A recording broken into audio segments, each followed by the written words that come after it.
Shararre Kawu dan sarki mawaƙi ne wanda yake taka rawar gani musamman ma a wannan dai shekara wacce muka shigo sabuwar shekara 2022. Duba da mawaƙin yake taka rawar gani yake fitar da waƙoƙin shi, tabbas mun yi duba da yadda yake fitar da waƙoƙin nashi. Ya cancanci a yaba mawaƙin kuma a jinjina masa, a bashi fa manya-manyan award wannan ake ba mawaƙa. Idan muka duba za mu ga mawaƙin tabbas ya fitar da waƙoƙi wanda suke masu matuƙar yawa a faɗin Najeriya. Za ku ga waƙoƙin da ya fitar waƙoƙi ne wanda masoyan suka ji su suka ji daɗin su suka yaba da su. To dai da muka zo muku da wata basiriyar waƙa wacce za mu samu ita a cikin wannan channel, to bayan mun sama ita muna roƙon da alfarma da amana sharing ɗin bidiyon zuwa dukkan wasu gururrukan ka na waƙa da na fitar domin ka tabbatar mana da cewa ba kana bibiyar wannan channel ɗin ta mai albarka mai suna Hausawa TV. Na tabbatar da cewa wannan channel tana kokari wajen nishaɗantar da ku da dukkan wasu fitattun aika wannan fitaccen mawaƙi yake fitarwa kuma yake tsara shi ta yadda a daidai wannan lokaci za mu yi kokari mu sama fitaccen waƙar wannan fasihin mawaƙi bayan ka ji ta ce kai mana nishaɗin ɗin bidiyon zuwa group ɗinka na waƙar da na fitar domin hakan ya tabbatar mana da cewa ba kana bibiyar da channel ɗin yadda a daidai wannan lokaci za mu yi kokari mu sama wannan fasihar waƙa bayan ka ji ta ce kai yi mana sharing ɗin bidiyon bara mu sama waƙar a daidai wannan lokaci. Ji kun girma amsan kira taho gani ko gida ban je ba. Tauraro na abin misali na inda ke ba kowa san ko ka zo tare hawaye na gari na kyakkyawa bana tsoro idan kana go.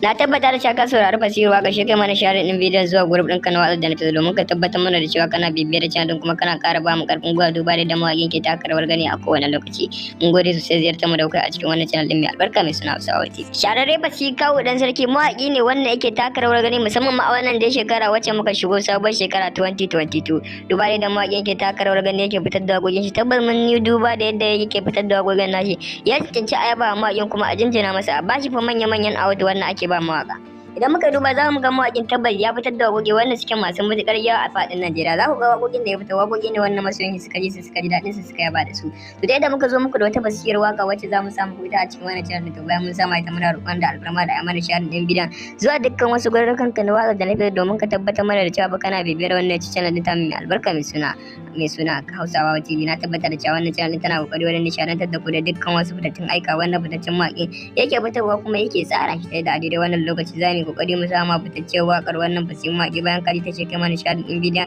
zuwa group ɗinka na waƙar da na fitar domin hakan ya tabbatar mana da cewa ba kana bibiyar da channel ɗin yadda a daidai wannan lokaci za mu yi kokari mu sama wannan fasihar waƙa bayan ka ji ta ce kai yi mana sharing ɗin bidiyon bara mu sama waƙar a daidai wannan lokaci. Manya-manyan award wannan ake ba mawaƙa. Idan muka duba za mu ga mawaƙin tabbas ya fitar da waƙoƙi wanda suke masu matuƙar yawa a faɗin Najeriya. Za ku ga waƙoƙin da ya fitar waƙoƙi ne wanda masoyan suka ji su suka ji daɗin su suka yaba da su. To dai da muka zo muku da wata basiriyar waƙa wacce za mu samu ita a cikin wannan channel, to bayan mun sama ita muna roƙon da alfarma da amana sharing ɗin bidiyon zuwa dukkan wasu